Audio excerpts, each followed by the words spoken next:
तो indifference curve आपका है कार्डिनल अप्रोच का है ये, ऑर्डिनल, ORDINL, ऑर्डिनल अप्रोच, क्रमवाचक दृष्टिकोण। इंडिफरेंस कर्व को जन्म दिया इस सिद्धांत को JR हिग्स साहब ने, ठीक है। तटस्थता वक्र सिद्धांत इसका नाम है, तटस्थता वक्र।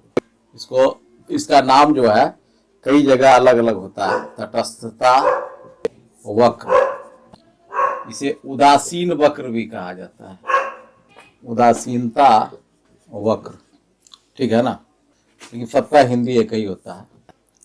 तो क्या कहता है तटस्थता वक्र, क्या कहता है उदासीनता वक्र, क्या कहता है? उदासीनता वक्र यह कहता है कि जब कोई उपभोक्ता अपने सीमित आय के द्वारा किसी दो वस्तुओं के संयोग को चयन करता है, किसी दो वस्तुओं के संयोग को जब चयन करता है तो दोनों वस्तुओं में निहित सीमांत उपयोगिता के आधार पर वस्तुओं का एक बंडल बनाता है, और वह उस वस्तु के बंडल अथवा संयोजन से, उस वस्तुओं से जितनी भी संयोजन बनाई जाती है, उस संयोजन से उसे अगर 4 संयोजन बनाया, 3 संयोजन बनाया, 2 संयोजन बनाया, तो सभी संयोजनों से प्राप्त सीमांत उपयोगिता जो वो बराबर प्राप्त होती है, और उपभोक्ता उस संयोजन के प्रति तटस्थ हो जाता है, अर्थात उदासीन हो जाता है। फिर से गौर से सुनिए, जब कोई उपभोक्ता अपनी सीमित आय के द्वारा दो वस्तुओं का चयन बंडल बनाता है, उसमें निहित सीमांत उपयोगिता के आधार पर, और जब उस बंडलों से जो सीमांत उपयोगिता प्राप्त होती है तो सबों से जो कुल उपयोगिता होती है वह बराबर होता है, अर्थात संतुष्टि बराबर होता है। वह सभी, चाहे बंडल ए हो, बंडल बी हो, बंडल सी हो, बंडल डी हो, कोई भी बंडल संयोजन बनाएगा तो उसे क्या होगी, समान संतुष्टि प्राप्त होगी, और समान संतुष्टि प्राप्त होने के कारण उपभोक्ता सभी बंडलों के प्रति तटस्थ हो जाता है, और वह कहता है कि चाहे मुझे ए बंडल दे दीजिए, या बी दे दीजिए, सी दे दीजिए, डी दे दीजिए, मुझे कोई फर्क नहीं पड़ता है, क्योंकि सभी समान संतुष्टि को प्रदान करता है। और चूंकि एक ही आईसी पर अवस्थित होते हैं सारे बंडल, तब जो है वह कहता है कि भाई चूंकि हम तटस्थ है, इसमें कोई प्रीफर नहीं, कोई चॉइस नहीं है। लेकिन इसने मार्शल साहब के उपयोगिता दृष्टिकोण जो गणनावाचक था उनका क्रिटिसाइज किए, कहा कि गणनावाचक उपयोगिता नहीं हो सकती है। क्यों नहीं हो सकती है?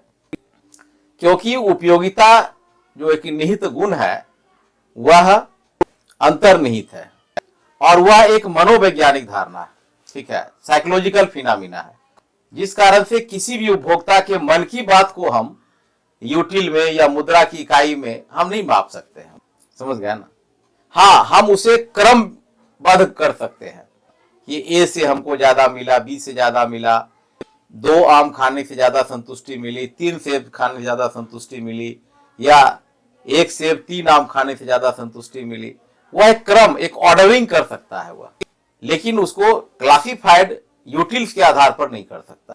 तो इस पूरे दृष्टिकोण को हम लोग क्रमवाचक दृष्टिकोण या ऑर्डिनल अप्रोच कहा जाता है, जिसके जन्मदाता थे JR हिग्स साहब थे। इसको एक उदाहरण से समझा जा सकता है। आप एक एग्जाम्पल लीजिए और उस एग्जाम्पल से समझने का प्रयास कीजिए कि मान लेते हैं कि एक उपभोक्ता है, 2 वस्तुएं हैं, ठीक है। अब 2 वस्तुएं उसके पास है, तो वह देखता है कि मान ले सेब है और मैंगो है, ठीक है, एप्पल और मैंगो है। तो उसमें क्या देखता है? आपके पास जो आय है वह सीमित है, हर व्यक्ति के पास आय सीमित होता है। वो सारी वस्तुओं को एक सीमित आय से परचेज यानी खरीदारी नहीं कर सकता है, और खरीदने के पश्चात कंजम्पशन नहीं कर सकता है। तो वह क्या करता है? एक बंडल बनाता है, अर्थात जो है इसका संयोजन जो है, संयोजन या इसको बंडल बोलते हैं, ठीक है। वह मान ले बनाता है A, B, C और D, ठीक है, एक संयोग बनाता है। तो वह देखता है कि यहाँ पर जो है ये मैंगो मान लेते हैं, एप्पल है, तो इसको हम X मान लेते हैं, तो इसका मार्जिनल यूटिलिटी ऑफ X क्या होगा, और इसको हम मान लेते हैं मैंगो, और इसका मार्जिनल यूटिलिटी ऑफ Y क्या होगा। इसका मान लेते हैं रेशियो, अनुपात क्या है, अनुपात यानी रेशियो। तो अगर मान लेते हैं कि वह 1 सेब, 2 सेब, 3 सेब, 4 सेब पसंद करता है, ठीक है। तो इस तरह से वह अपने बंडल को पसंद करता है। तो वह देखता है कि मान लेते हैं कि मैंगो से अगर एक सेब है तो इसमें जो है इसका 7 यूटिलिटी मिला, इसका 1 यूटिलिटी मिला, फिर एक क्रम इसमें बढ़ाता है तो फिर दूसरे के क्रम को घटाना पड़ेगा, मान लेते हैं इसमें 5 मिला, ठीक है। तो क्या कहता है कि अगर आप प्रतिस्थापन करते हैं ना किसी चीज का, सब्स्टिट्यूशन करते हैं, सब्स्टिट्यूशन करते हैं, कहां पर करते हैं, यानी कि ज्यादा और कम के बीच प्रतिस्थापन आप करते हैं, सब्स्टिट्यूट करते हैं। दो वस्तु जब आपके पास आता है और उसका पेमेंट मुद्रा के रूप में आप करते हैं तो सब्स्टिट्यूट करते हैं आप। तो पहले में आप पहली इकाई पहला जो बंडल बनाए तो मान लेते हैं कि 1 MUX है और इसका 7 MUX है, ठीक है। दूसरा बंडल हम बनाते हैं तो चूंकि एक संख्या आपने बढ़ाया तो स्वाभाविक है कि अगले की संख्या को आपको घटाना पड़ेगा, कम करना पड़ेगा, ठीक है। तो आप यहाँ एक एक क्रमबद्ध रूप से बढ़ाते हैं और यहाँ पर आपको उसकी घटने की संख्या आप थोड़ा सा ज्यादा रखते हैं, क्योंकि इसकी संख्या मैंने ज्यादा लिया था तो थोड़ा ज्यादा रखेंगे। तो फिर हम देखते हैं कि दूसरे में 5, ठीक है। अब इस तरह से जो है 5 3 2, ऐसा कीजिए, इसको और बदल दीजिए थोड़ा सा, इसको हम 10 ले लेते हैं, इसका 7 ले लेते हैं और इसका 5 ले लेते हैं तो 1 पर आ जाएगा, तो कि इक्वल करना होगा। और इसका हम लोग ले लेते हैं 4 ले लेते हैं, तो ये दोनों बराबर करना पड़ेगा। तो क्या देखते हैं कि एक बंडल बनाया ए का, ए बंडल में क्या रखा, एक यूटिल एक MUX रखा, दूसरे में 10 MUI रखा, दूसरे बंडल में 2 बनाया और 7 का रखा, तीसरे में 3 और 5 का रखा, चौथे में 4 का रखा। तो अब जो इसकी जो अनुपात है, जो अनुपात आता है वह अनुपात कितने का आता है, देखिए यहाँ तो क्या हो रहा है, ये +1 है, ये अभी +1 है और ये अभी +1 है, ठीक है, यानी एक एक बढ़ रहा है। और इसमें जो प्रतिस्थापन का दर है, जो घटने का दर है, वह क्या है, 2 का है, ठीक है, और लास्ट में 1 का ही है, ठीक है। ये बताता है कि देखिए अब यहाँ पर क्या था, 10 था और 7 था, तो इसके अनुपात में कितने का अंतर आ गया, 3 का अंतर आ रहा है, ठीक है, पहला बार में, दूसरा में 2 का आ रहा है और तीसरा में 1 का अंतर आ रहा है। तो अर्थात ये ग्रेजुअली क्या हो रहा है, कम हो रहा है। कम होने का दर इसका तो एक एक बढ़ रहा है, लेकिन इसका कम होने का दर तीव्र गति से कम हो रहा है, यानी डिक्रीज कर रहा है, ताकि जो रेखा होगी, जो तटस्था वक्र रेखा आएगी वो ऋणात्मक ढाल में आएगी, ठीक है, ऋणात्मक ढाल में आएगी। तो देखिए इसका है यहाँ पर दोनों का अनुपात निकालेंगे, जिसको हम लोग बोलते हैं, इसका और भी नाम है, इसका यहाँ पर लिख लीजिए, इसको बोलते हैं marginal rate of substitution of XY delta Y बटा डेल्टा X। ये नेगेटिव माइनस में आता है, ध्यान रखिएगा। करता है कि Y का जो त्याग करते हैं और X को जो गेन करते हैं, तो ये हो गया गेन, है ना, ये लॉस हो गया, लॉस त्याग, और ये हो गया गेन।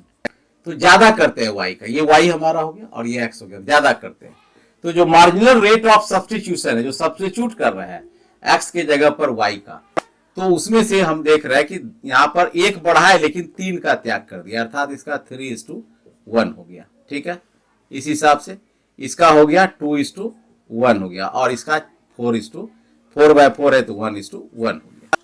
ये क्या बता रहा है, ये बता रहा है MRS को, ये बता रहा है marginal rate of substitution XY का बता रहा है, डेल्टा Y बटा डेल्टा X, यानी कि कितना परिवर्तन हम कर पा रहे हैं, कितने का त्याग कर पा रहे हैं। तो ये बता रहा है कि आप A बंडल बनाइए 2, या B बनाइए, C बनाइए, D बनाइए, तो आपका जो संतुष्टि होगी सबकी बराबर आएगी। और यही बराबर संतुष्टि होने के कारण उपभोक्ता क्या होता है, किसी भी बंडल के प्रति उदासीन हो जाता है, तटस्थ हो जाता है, और वह कहता है कि कोई भी बंडल हो हमारे लिए पूर्ण संतुष्टि तब देगा, यूटिलिटी इक्विलिटी। क्या अब इसको देखिएगा हम लोग फ्लो चार्ट से, जब इसका डायग्राम से, डायग्राम जब इसका आप देखेंगे तब आपको क्लियर हो जाएगा। यहां तक लिखे आप लोग, ये यहाँ पर लॉस है, ऊपर का जो Y है लॉस है, ये गेन है, मतलब इसको प्राप्त करते हैं, इसका त्याग करते हैं। देखिए इसका डायग्राम बना देते हैं, इधर बनाते हैं, छोटा सा डायग्राम बनेगा। तो हम यहां पर लेते हैं एप्पल को, जिसको हमने X के रूप में दिखाया, और यहां हम लेते हैं मैंगो को, जिसको मैंने Y के रूप में दिखाया, ठीक है। तो हम देख रहे हैं कि मान लेते हैं कि ये हमारा तटस्था वक्र रेखा है, IC है, इंडिफरेंस कर्व है। तो आप देख रहे हैं, अगर इसकी संख्या आप ले लीजिए 1 2 3 और 4, और ये ले लेते हैं हम 2 से, ठीक है, 2 हो गया, 4 हो गया, 6 हो गया, 8 हो गया और 10 हो गया। 10 तक है इधर हमारा MUI। तो आप देखिए, इसको अगर आप मिलाना चाहते हैं तो मिलाइए, ना तो फिर बाद में कर दीजिए, छोड़िए, बाद में मिला दीजिएगा, हो जाएगा। देखिए आपका यहाँ पहली इकाई में आपको, पहली इकाई यानी पहला इकाई सेब का, और ये 10 इकाई जो है आपका मैंगो का, इक्वल इक्वल संतुष्टि दे रहा है ए बिंदु पर, ए बंडल में आपको दे रहा है। दूसरी इकाई में इसका दूसरी इकाई यूज कर रहा है तो ये 7 दे रहा है, तो ये 6 और बीच के 7 रखते हैं हम इसको यहाँ से, जिसका नाम आपने बी दिया, ठीक है। तीसरी इकाई में तीसरी जो बंडल है इसका आपका एप्पल का जो सी बंडल है वह 5 का दिया, ठीक है। तो ये 4 और ये 5 के बीच में यहाँ, और चौथी इकाई में आपको 4 का दिया, तो ये 4 है, ठीक है, 4। तो ये आपका बी है, ये सी है, ये डी है। अगर सारे बिंदु को आप मिला दोगे तो हो गया IC। ये IC है, इंडिफरेंस कर्व है। ये क्या बताता है? ये बता रहा है कि जब हम x को गेन करते हैं, x की संख्या को बढ़ाते जाते हैं, तो y को हमको त्याग करना पड़ता है, ठीक है, y को हमको त्याग करना पड़ता है। तो ये जो त्याग है, ये त्याग, इसको बोलते हैं यहाँ पर डेल्टा y और इसको बोलते हैं delta x। This is the MRS, इसे ही MRS होता है। ये भी हो गया डेल्टा y और डेल्टा x, ये हो गया डेल्टा y और ये हो गया डेल्टा x। आप देखिए, इतना का त्याग किए, इतना गेन किए, इतना का त्याग किए, इतना गेन किए, इतना का त्याग किए और इतना गेन किए, ठीक है। ये है डेल्टा y। आप इसका नाम भी दे सकते हो, आप यहाँ पर इसका ABCD है, इसका E दे दो, यहाँ F और यहाँ G। तो देखिए, तो ये जो हमारा MRS है, इसका जो MRS है, MRS ऑफ XY, अर्थात क्या हो रहा है, ये इसका स्लोप और इसका स्लोप, इतना का गेन किया, यानी AE का हम त्याग किए, यानी AE का त्याग किए और हम गेन किए EB के बराबर, अर्थात ये हो गया डेल्टा y या डेल्टा x यहाँ पर। तो यही कहलाता है MRS, एक का हुआ, एक का। तो दिस इज द MRS। ये जो दोनों है, ये और ये MRS कहलाएगा, ये और ये MRS। अनुपात में देखिएगा कि आप क्या देख रहे हैं, आपका जो अनुपात आ रहा है बी में क्या आ रहा है, यहाँ 3:1 का आ रहा है, सी में क्या आ रहा है 2:1 का आ रहा है, और डी में क्या आ रहा है 1:1।